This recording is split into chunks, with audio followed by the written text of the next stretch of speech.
আসসালামু আলাইকুম প্রিয় শিক্ষার্থী বন্ধুরা, ওয়েলকাম করছি লার্ন উইথ রবি ইউটিউব চ্যানেলে। তোমরা সবাই কেমন আছো? আশা করি ভালো আছো।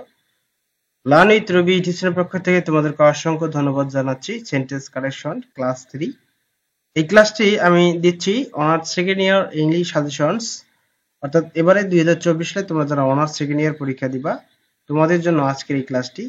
তো ক্লাস নম্বর 3 তোমাদেরকে আমি আজকে প্রোভাইড করতেছি। প্রথম এবং দ্বিতীয় ক্লাস যারা মিস করেছো অবশ্যই তোমরা ক্লাস দুটি দেখে নিবা। তো আজকে আমি প্র্যাকটিস করাবো, মূলত আজকের ক্লাসটি প্র্যাকটিস করাবো। তো আমি কিছু সেন্টেন্স দিয়েছি, এই সেন্টেন্সগুলো খুবই ইম্পর্টেন্ট, প্রতি বছরই তোমাদের পরীক্ষায় এসে থাকে, এবার আসার সম্ভাবনা রয়েছে। তো এই জন্য আজকের ক্লাসটি খুবই গুরুত্বপূর্ণ। তোমরা যারা নতুন অবশ্যই আমার চ্যানেলটিকে সাবস্ক্রাইব করে নেবা। তো এখানে দেখো 1 নম্বরে দেওয়া আছে the roads are wet, it must be rained last night. দেখো সেন্টেন্সের মধ্যে মধ্যে যদি দেখো তোমরা মাস্ট কথাটা থাকে, তো এর কারেক্ট অ্যান্সার হবে মাস্ট হ্যাভ। তো এই জন্য আমরা এখানে লিখবো মাস্ট হ্যাভ। ক্লিয়ার? তো আমরা এখানে অ্যান্সার করব মাস্ট, এখানে বিটা উঠে যাবে, উঠে যেয়ে এখানে আমাদের হ্যাভ বসবে। কেন হ্যাভ বসবে? যেহেতু এখানে একটা ভার্ব, হ্যাভটা হচ্ছে ভার্ব, ঠিক আছে? আর হ্যাভের পরে আমাদের একটি ভার্ব রয়েছে। হ্যাভের পরে যদি আমাদের ভার্ব থাকে তাহলে অবশ্যই সেই ভার্বটির পাস্ট ফর্ম করতে হবে, পাস্ট পার্টিসিপেল ফর্ম দিতে হবে, অর্থাৎ পিপি। ঠিক আছে? তাহলে এখানে it must have rained last night. আচ্ছা, এখানে দেখো he is absent, he must be ill again. দেখো এই সেন্টেন্সটি আরেকটি উদাহরণ তোমাদেরকে আমি দিচ্ছি। এটা আরেকটা একই সেন্টেন্স, কিন্তু তোমাদের এক্সাম্পল একটু ভিন্ন, ডিফারেন্স, এটা বুঝতে হবে। এখানে বলবে হি মাস্ট হ্যাভ,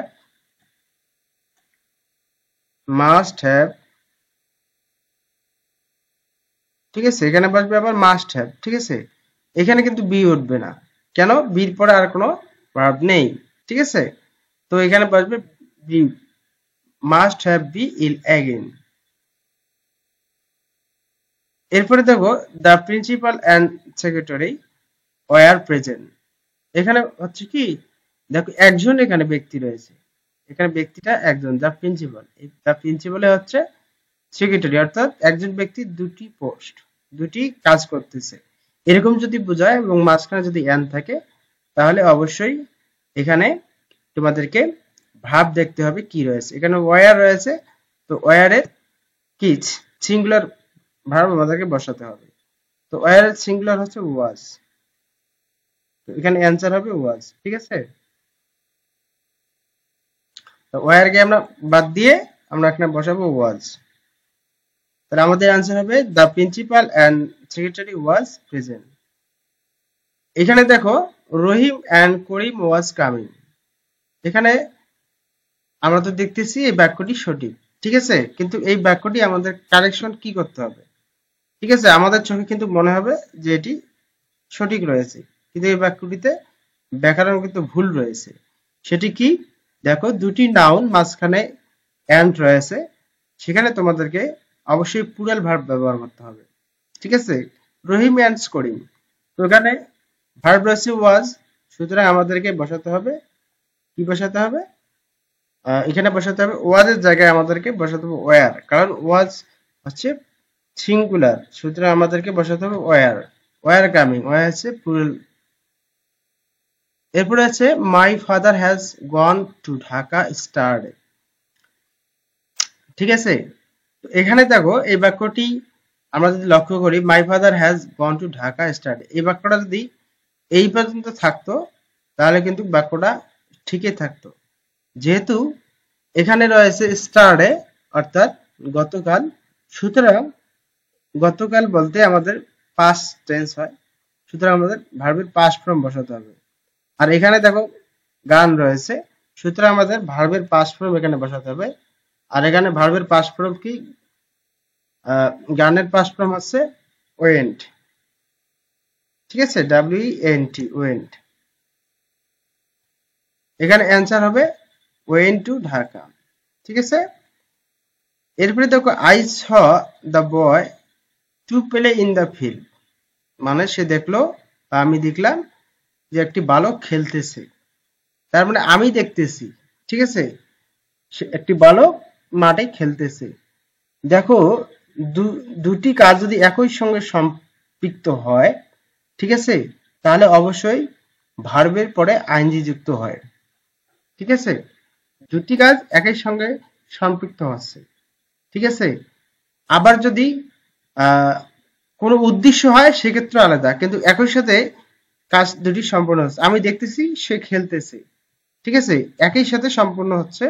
সুতরাং এখানে ভার্বের শেষে অবশ্যই তোমাদেরকে আইএনজি যোগ করতে হবে, কারণ সে খেলতেছে, তার মানে তার কাজটা কিন্তু চলমান।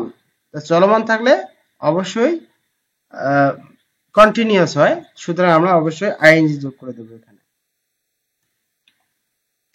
7 নম্বরে দেখো, Rana went to college collecting admit card.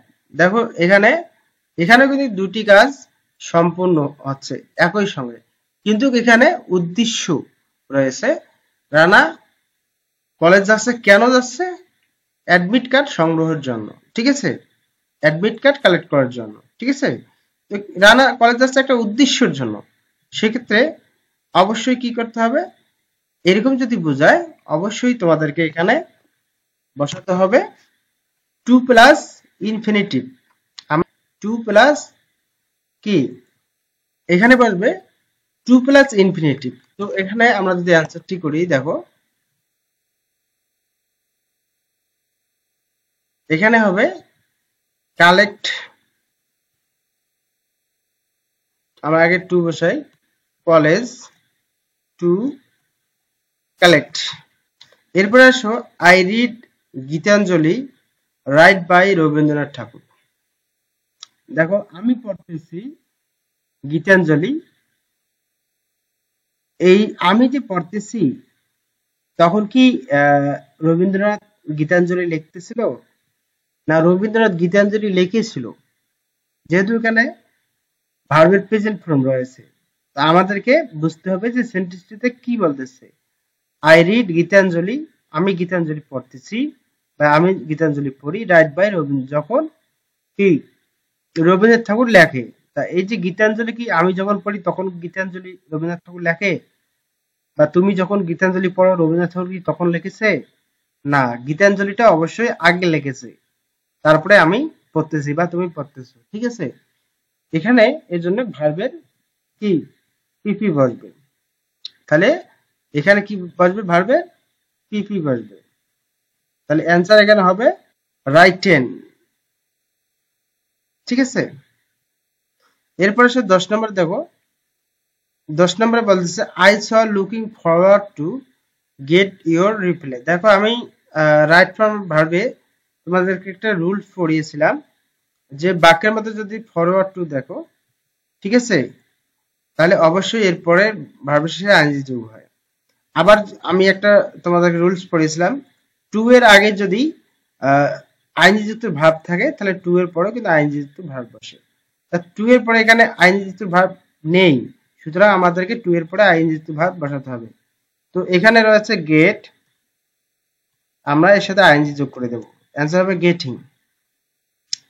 I saw looking forward to getting your reply, তো আমাদের অ্যান্সার হবে গেটিং।